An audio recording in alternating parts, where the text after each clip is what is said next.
अस्सलामुअलैकुम। लाखों करोड़ों दरूदो सलाम मोहम्मद मुस्तफ़ा सल्लल्लाहु अलैहि वसल्लम और आले मोहम्मद पर। मैं आपका मेज़बान उमर दराज गोंदल हूं और आप मेरा यूट्यूब चैनल देख रहे हैं। हौसियों ने किस तरीके से सऊदी अरब का नातका बंद कर रखा है, उस हवाले से मुसलसल हम आपको आगाह करते हैं। और हमने आपको बताया था कि उन्होंने अरामको की तेल तनसीबात के बाद और सऊदी अरब की जो फौजी तनसीबात हैं उसके बाद अब एयरपोर्ट के ऊपर भी हमले करना शुरू कर दिए हैं, जिसके बाद मोहम्मद बिन सलमान जो हैं वो अब बिल्कुल काबू से बाहर हो गए हैं। उन्हें समझ ही नहीं आ रही कि उन्होंने क्या करना है, जिसके बाद अब यमन के अंदर मुख्तलिफ इलाकों के अंदर जंग शिद्दत इख्तियार कर गई है। मारिब के अंदर जो लड़ाई हो रही थी वो तो बहुत ज़्यादा थी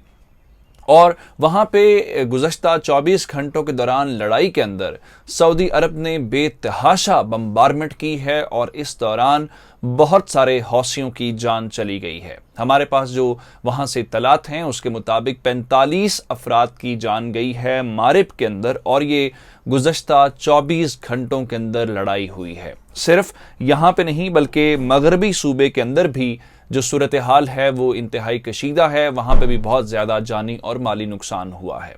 मारिब इतना इम्पॉर्टेंट क्यों है और फिर मोहम्मद बिन सलमान अब बदहवास होके ये हमले करना क्यों शुरू हो गए हैं? इन हमलों का ताल्लुक जो इस वक्त इसराइल की पोजीशन है उसके साथ क्यों है?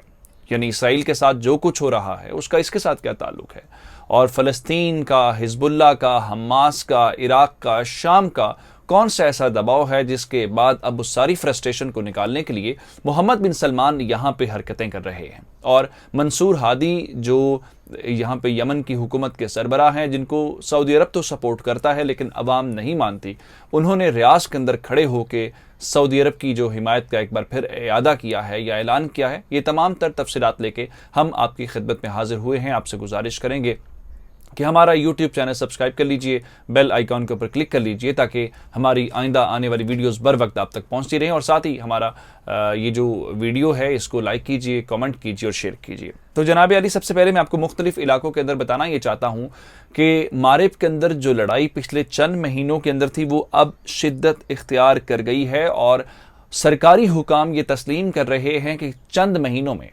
सालों की बात नहीं है, गुज़श्ता चंद महीनों के अंदर मारिब के ऊपर कंट्रोल हासिल करने के लिए गवर्नमेंट ये कहती है कि उन्होंने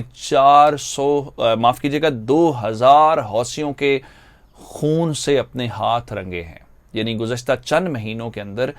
मोहम्मद बिन सलमान, सऊदी अरब और उनकी इत्तेहादी अफवाज ने 2000 अफराद के खून से अपनी प्यास बुझाई है। इसके अलावा सिर्फ ये नहीं हुआ कि हौसियों की जान गई है, इस दो तरफा लड़ाई के अंदर 1800 फौजियों समेत हुकूमत के बहुत सारे जो हामी हैं उनकी जान भी चली गई है। और इसके अलावा हुकूमत ये अपनी तरफ से दावा कर रही है कि उसने तकरीबन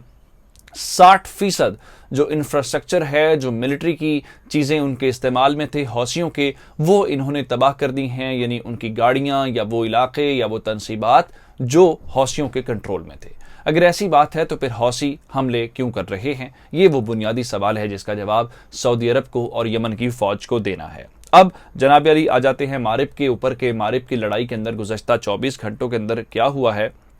या फिर ये इतनी लड़ाई मारिब को लेके क्यों हो रही है। मसला ये है कि ये अल-कसारा का इलाका है जहाँ पे हौसियों ने अपने ताज़ा दस्ते भेजे हैं और यहाँ पे ये कह रही है फ़ौज, जो यमन की फ़ौज है, कि उन्होंने इन हौसियों को यहाँ से पसपाक कर दिया है और गुज़श्ता 24 घंटों के अंदर जो लड़ाई है वो शिद्दत इख्तियार कर चुकी है और इस वक्त भी दोनों जानिब से एक दूसरे के ऊपर हमले किए गए हैं और 45 अफराद की जो जान गई है उसके अंदर सारे हौसी नहीं हैं। हमारे पास जो इत्तलात हैं उसके मुताबिक उसमें कुछ लेबनीज़ भी शामिल हैं, यानी लेबनान के अफराद भी शामिल हैं और कुछ अफराद का ताल्लुक इराक से है जो इन हौसियों की मदद के लिए, क्योंकि एक जानिब जो सऊदी अरब है वो अपने इत्तेहादियों के साथ मिलकर यमन और हौसियों के ऊपर हमले कर रहे हैं, तो इन हौसियों के भी कुछ ऐसे लोग हैं जो समझते हैं कि उनके साथ जुल्म हो रहा है या उनके साथ ज़्यादती हो रही है, तो वो मुल्क के दीगर इलाकों से यहाँ पर इकट्ठे हुए हैं। अब ये जो 24 घंटों की लड़ाई है, इस दौरान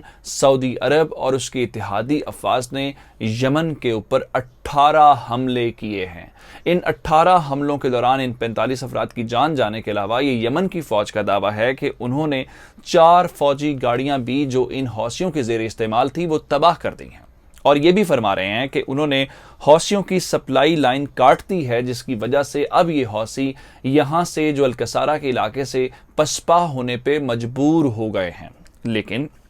मैं आपके सामने कहानी का एक और रुख रखना चाहता हूं कि जो कुछ यहाँ पे मारिब के अंदर हो रहा है उसकी वजह तो ये है कि फरवरी के महीने से हौसियों ने यहाँ पे फौजी ऑपरेशन शुरू किया। वो चाहते हैं कि मारिब का कंट्रोल हासिल कर लिया जाए, क्योंकि ये वो आखिरी इलाका है जो इस वक्त यमनी फ़ौज के कंट्रोल में है, और इसके कंट्रोल के बाद ही जो मंसूर हादी और सऊदी अरब का इत्तेहाद है उसकी चूल्हे हिल जाएंगे। अब इसकी क्या वजह है? इसकी वजह यह है कि ये शहर तेल से माला माल है, और तेल की इस रिफाइनरी के ऊपर या तेल जहां से निकलता है उन इलाकों के ऊपर अगर इन हौसियों का कब्जा हो गया तो इसका मतलब ये है कि सऊदी अरब 6 साल की बमबारी और 6 साल के जुल्म सितम के बाद भी यहां पे नाकाम हो जाएगा। अब मैं आपके सामने जो एक कहानी का एक और रुख रखना चाहता हूं कि कहानी सिर्फ और सिर्फ मारिब तक महदूद नहीं है, बल्कि हौसियों ने अब जब मोहम्मद बिन सलमान ने ये काम किया है कि उसने इस तरीके से कत्लो गारतगिरी शुरू कर दी है कि बदहवासी के आलम में, तो उसके बाद हौसियों ने भी एक नई हिकमत अमली तरतीब दे दी है। उन्होंने इस लड़ाई को जो मारिब के अंदर जारी है, मारिब के अंदर तो जारी है ही,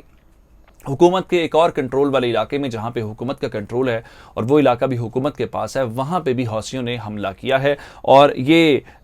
हुदैदा शहर है जहां पे इस वक्त लड़ाई हुई है, और हुदैदा शहर के अंदर भी बहुत ज़्यादा जानी और माली नुकसान हुआ है। लेकिन हुकूमत ये दावा कर रही है कि उन्होंने यहाँ पे भी इत्तेहादी अफवाज की मदद के साथ हुदैदा में भी इन हौसियों को यहाँ से पसपा कर दिया है और उनके हमले को नाकाम कर दिया है, और ग्राउंड के ऊपर जो वो टारगेट्स अचीव करना चाहते थे वो टारगेट्स अचीव नहीं कर सके, जिसके बाद हुदैदा और मारिब दोनों के अंदर ये हुकूमत का दावा है कि उन्होंने इन हौसियों को पीछे पसपा कर दिया है। लेकिन दूसरी जानिब जो मंसूर हादी हैं,